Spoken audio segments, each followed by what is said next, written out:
బైబిల్లో విశ్వాసం గల తండ్రులకు విశ్వాసం లేని కుమారులు ఎవరో చూద్దామా? ఇస్సాకు ఎంత విశ్వాసపాత్రుడైనప్పటికీ ఆయన పెద్ద కుమారుడైన ఏసావు ఒక్క పూట కూటి కొరకు జ్యేష్ఠత్వం నమ్మి వేసుకుని భ్రష్టుడైపోయాడు.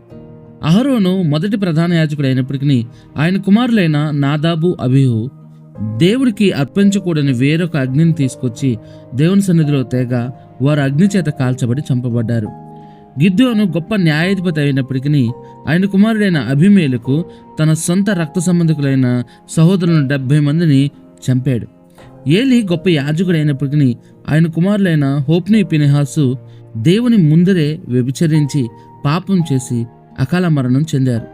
సమూయేలు యాజకుడు, న్యాయాధిపతి, ప్రవక్త అయినప్పటికీ ఆయన కుమారులైన యావేలు, అబియా ధనాపేక్షలై లంచం పుచ్చుకుని అన్యాయపు తీర్పులు తీర్చిరి.